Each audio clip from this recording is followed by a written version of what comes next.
Bonjour, bienvenue dans Décideurs du droit.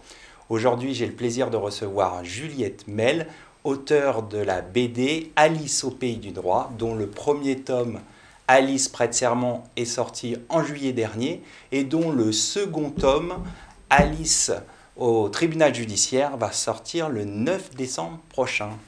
Juliette, bonjour. Bonjour, merci de me recevoir, Arnaud Dumouriez. De rien. Pourquoi avez-vous créé ce personnage d'Alice au pays du droit ? Alors j'ai créé ce personnage d'Alice au pays du droit pour deux raisons.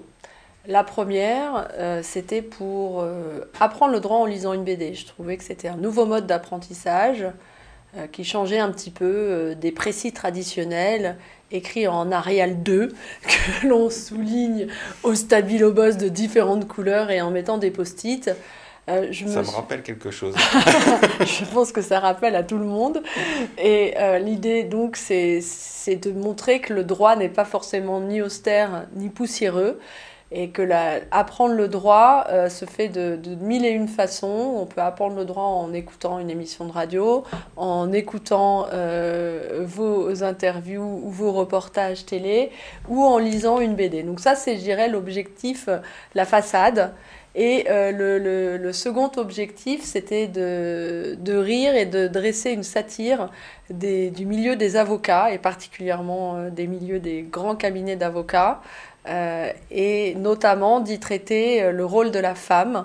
Donc d'où le personnage féminin principal. Alice n'est pas moi, contrairement à ce qu'on pourrait penser. Alice, c'est une jeune femme qui prête serment et qui se destine à être avocate et qui donc va subir pas mal des choses que la grande majorité des avocates subissent. Alors, à qui est destiné vraiment cet ouvrage? Plutôt aux futurs avocats ou avocates ou à un large public? Les deux, c'est destiné à un large public parce que parallèlement à l'apprentissage juridique, enfin je dirais parajuridique parce que pour le droit c'est une science, donc c'est très superficiel comme traitement juridique. Néanmoins tout est vrai, donc c'est-à-dire qu'on apprend au fil de la BD et au travers des petits résumés qui sont faits à la fin. Toutefois, il y a plusieurs tomes qui ne sont pas à traitement juridique complexe, donc on n'est pas obligé d'être juriste pour pouvoir lire Alice au pays du droit. Et puis à part cela, ça s'adresse aux étudiants naturellement, et puis aux avocats ou à tous les praticiens du droit au sens large, puisque il y a une magistrate qui m'a fait un retour et ça l'a fait beaucoup rigoler. Enfin, la vérité sur le monde des avocats.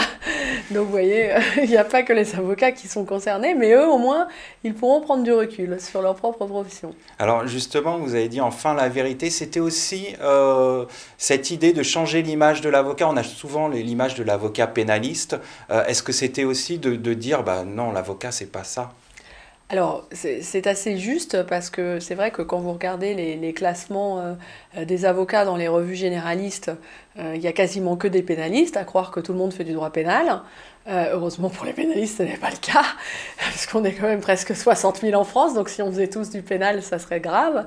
Il y a un petit problème de concurrence. Et puis, même chose, quand on allume la télévision, eh bien, il y a un traitement qui est toujours pris par le prisme de l'avocat pénaliste. C'est très rare de voir mis en scène un avocat qui fait du droit des affaires ou un avocat qui fait du droit du travail. C'est beaucoup plus rare. Et pourtant, les avocats pénalistes sont une catégorie importante naturellement, mais résiduelle par rapport à toutes les branches du droit. Donc voilà, l'objectif c'était de montrer aussi, puisque chaque tome a son sujet juridique. Donc le tome 1, c'est le début, donc c'est forcément la prestation de serment. Le tome 2, c'est sur le tribunal judiciaire, donc un procès civil. Et le tome 3, c'est sur la commission d'office. Le tome 4, c'est sur le harcèlement au prud'homme. Vous voyez, et bon, le 5, je ne dévoile pas encore, il est en cours d'écriture. On sent qu'il y a déjà les projets sont en cours. Oui. Et donc, il y a un traitement juridique par tome, justement, pour montrer que l'avocat, c'était pas nécessairement ce qu'on se représentait dans l'image du public, et puis aussi pour faire tomber un petit peu l'image un peu sacralisée qu'il pouvait y avoir de l'avocat, qui est soit tout l'un, soit tout l'autre. c'est-à-dire soit l'avocat qui joue au bridge et au golf et qui porte des mocassins à glands, ou inversement l'avocat teigneux, un peu poussiéreux, miséreux. Et donc voilà, entre ces deux extrêmes, il y a tout un panel d'avocats à découvrir. Alors, ce qu'il y a aussi en filigrane, je crois, dans Alice au pays du droit, c'est la question de la place des femmes. Et ça semble être important pour vous, notamment au moment où il y a une femme qui vient d'être désignée bâtonnier. C'est la quatrième fois que ça arrive avec Julie Couturier, donc qui prendra ses fonctions en janvier 2022. Donc, c'était important pour vous? Oui, c'est le fil rouge, c'est le fil conducteur, parce qu'il y a un vrai sujet. Même s'il y a eu beaucoup de progrès de fait. La première femme qui a prêté serment, c'était en 1900. Et aujourd'hui, quand on regarde les statistiques, il y a plus de 60% des étudiants qui sont des étudiantes en droit. Et idem quand elles sortent de l'école des avocats. Et après cela, à Paris en tout cas, il y en a un peu moins de 20% qui sont associés. Alors, il y a un vrai plafond de verre. Donc voilà, donc qu'est-ce qui se passe? Pourquoi est-ce qu'une femme a du mal à accéder au statut d'associé? Et puis il y a presque entre un tiers et la moitié d'entre elles qui s'omettent du barreau les 5 premières années d'exercice. Donc qu'est-ce qui leur arrive à ces femmes? Pourquoi elles ont l'impression de ne pas pouvoir exercer tranquillement? Donc ça pose la problématique aussi derrière en filigrane de la charge mentale.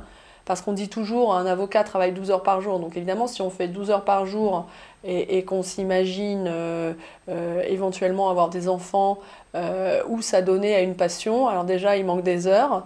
Et éventuellement avoir une vie de couple. Donc là, on se dit, oh là là, comment c'est possible? Voilà, et éventuellement avoir du temps pour soi. Donc il y a une vraie problématique de charge mentale. Et c'est surtout qu'il y a, à mon sens, un vrai sujet de gestion du temps et de place de la femme, parce qu'aujourd'hui encore, à mon sens, il y a trop de discrimination et trop de problématiques qui perdurent. On va conclure là-dessus. Merci Juliette Mel d'être venue sur le plateau de Décideurs du droit. Merci à vous. Merci à tous de votre fidélité. Quant à moi, je vous retrouve prochainement pour un nouveau numéro de Décideurs du droit.